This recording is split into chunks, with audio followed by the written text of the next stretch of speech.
Hello friends, स्वागत है आप सभी का आपका अपना ही प्यारा YouTube channel MS coaching future में। और आज आपके लिए लेकर आए हैं फिर एक और ऑडियो क्लिप वीडियो जो बिल्कुल आपको बता दे तो सामाजिक विज्ञान का मॉडल पेपर पे आधारित प्रश्न है जो आपके सीधे मैट्रिक बोर्ड परीक्षा 2024 में पूछे जाएंगे। बिल्कुल इंपॉर्टेंट प्रश्न है। एक वीडियो से आपका 40 अंक ऑब्जेक्टिव से कंप्लीट हो जाने वाला है, तो बिल्कुल इस वीडियो को शुरू से अंत तक जरूर देखिएगा। तो देरी नहीं करते वीडियो को शुरू करते हैं और देखते हैं कि आज का वीडियो का पहला प्रश्न क्या है।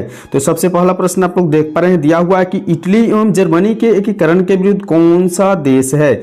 इटली एवं जर्मनी के एकीकरण के विरुद्ध कौन सा देश था। तो याद करके रख लीजिएगा कि आपका ऑस्ट्रिया देश था। कौन सा देश था? ऑस्ट्रिया देश। बढ़ते हैं अगली प्रश्न की ओर। दिया हुआ है जालवे राइन एक संस्था थी। जालवे राइन एक संस्था थी। याद करके रखना है कि जालवे राइन एक व्यापारियों की संस्था थी। किसकी संस्था थी? व्यापारियों की संस्था थी। चलिए बढ़ते हैं अगली प्रश्न की ओर। दिया हुआ है कि साम्यवादी शासन का पहला प्रयोग कहां हुआ। साम्यवादी शासन का पहला प्रयोग क्या कहां हुआ? याद करके रखना है कि रूस में हुआ। इस तरह के लगातार वीडियो देखने के लिए इस यूट्यूब चैनल को सब्सक्राइब जरूर करके बेल आइकन को जरूर प्रेस कीजिएगा, क्योंकि आपके बोर्ड एग्जाम तक इसी प्रकार के ऑब्जेक्टिव, सब्जेक्टिव, मैथ और सभी सब्जेक्ट का वीडियो आपके सामने हमेशा हम लाते रहेंगे। तो 4 नंबर प्रश्न दिया हुआ है कि हिंद चीनी क्षेत्र में अंतिम युद्ध समाप्ति के समय अमेरिकी राष्ट्रपति कौन थे। हिंद चीनी क्षेत्र में अंतिम युद्ध समाप्ति के समय अमेरिकी राष्ट्रपति कौन थे? याद करके रखना है कि निक्सन थे। कौन थे? निक्सन। अगली प्रश्न की ओर बढ़ेंगे। 5 नंबर प्रश्न दिया हुआ है कि गदर पार्टी की स्थापना किसने की और कब की। गदर पार्टी की स्थापना किसने और कब की? याद करके रखना है कि इसकी जो सही उत्तर है वह आपका लाला हरदयाल। किसने किया था? लाला हरदयाल ने 1913 ईस्वी में किया था। बिल्कुल याद करके रखना है। जैसे कि आप जानते हैं कि आपसे 80 वस्तुनिष्ठ प्रश्न पूछा जाता है, जिनमें से किन्हीं 40 वस्तुनिष्ठ प्रश्न का आपका उत्तर जो होता है ओएमआर शीट में देखकर आना होता है। तो बिल्कुल आप लोगों का 2024 बोर्ड एग्जाम में जो भी विद्यार्थी शामिल होने वाले हैं उसके लिए यह यूट्यूब चैनल बहुत इंपॉर्टेंट है, क्योंकि जो भी प्रश्न इस यूट्यूब चैनल के द्वारा बताया जाएगा वो इंपॉर्टेंट प्रश्न होगा। बिल्कुल आप शुरू से अंत तक देखने की कोशिश जरूर करेंगे। बिल्कुल 10 मिनट के वीडियो आपको 40 अंक दिला देगा। तो देखिए दिया हुआ है 6ठा नंबर प्रश्न की जालियांवाला बाग हत्याकांड किस तिथि को हुआ था। जालियांवाला बाग हत्याकांड किस तिथि को हुआ था? यह तिथि तो सबको याद रहता है, 13 अप्रैल 1919 ईस्वी को। कब हुआ था? 13 अप्रैल 1919 ईस्वी को। अगले प्रश्न की ओर बढ़ते हैं। दिया हुआ है कि एक प्रतियोगी एवं उद्यमी प्रवृत्ति से प्रेरित किस प्रकार की अर्थव्यवस्था लागू की गई है। तो यह जो आपकी अर्थव्यवस्था है वह मुद्रा प्रधान की अर्थव्यवस्था है। बिल्कुल आपको वीडियो स्किप नहीं करना है, क्योंकि अब ऑब्जेक्टिव 40 अंक के पूछे जाते हैं आपके बोर्ड परीक्षा में। तो बिल्कुल ऑब्जेक्टिव ही आपका अंक अच्छा लाता है, इसलिए वीडियो को कंप्लीट देखना है।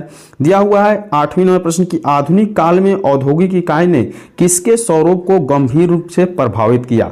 आधुनिक काल में औद्योगिक इकाई ने किसके स्वरूप को गंभीर रूप से प्रभावित किया? इसकी सही उत्तर है, याद करके रखना है, शहरीकरण। किसकी है?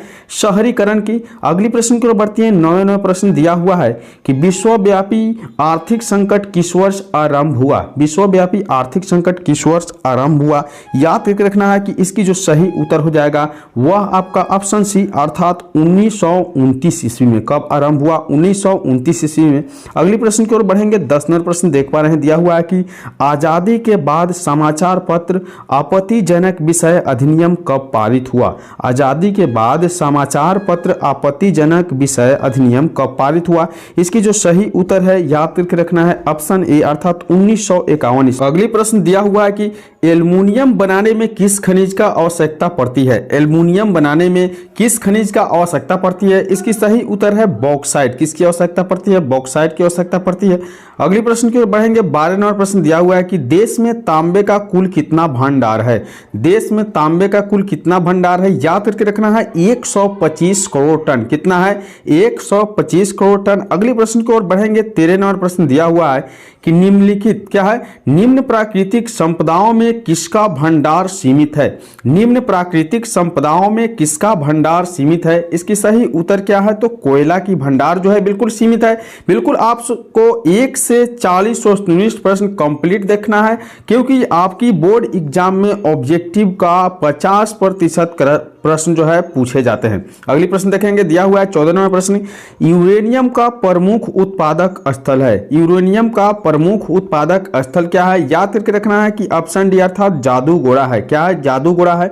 15 नंबर प्रश्न देखेंगे। दिया हुआ है कि भारत के किस राज्य में सौर ऊर्जा के विकास की सर्वाधिक संभावनाएं हैं? भारत के किस राज्य में सौर ऊर्जा के विकास की सर्वाधिक संभावनाएं हैं? याद करके रखना है कि यह जो राज्य है वह आपका है राजस्थान। क्या है? राजस्थान में जो है सौर ऊर्जा के विकास की सर्वाधिक संभावनाएं हैं। अगली प्रश्न 16 नंबर प्रश्न देख पा रहे हैं, दिया हुआ है कि तारापुर परमाणु ऊर्जा केंद्र किस राज्य में है?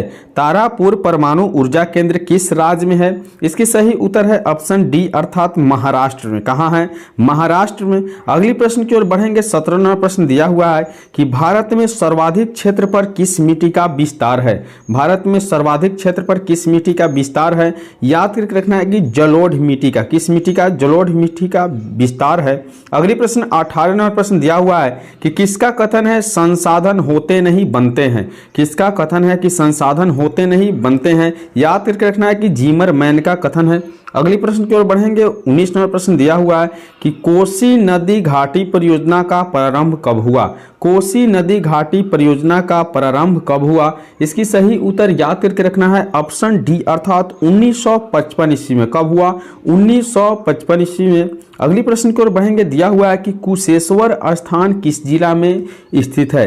कुशेश्वर स्थान किस जिला में स्थित है? याद करके रखना है कि दरभंगा जिला में कुशेश्वर स्थान स्थित है। तो आज के इस वीडियो में हम 1 से 20 वस्तुनिष्ठ प्रश्न बताए और जानना चाहते हैं कि इस प्रकार के वस्तुनिष्ठ प्रश्न आपको चाहिए या नहीं चाहिए। अगर इस तरह के वस्तुनिष्ठ प्रश्न चाहिए तो बिल्कुल आप एक प्यारा सा कमेंट कर दीजिए, वीडियो पर लाइक कर दीजिए और चैनल पे पहली बार है तो सब्सक्राइब करके बेल आइकन को जरूर प्रेस कर दीजिए।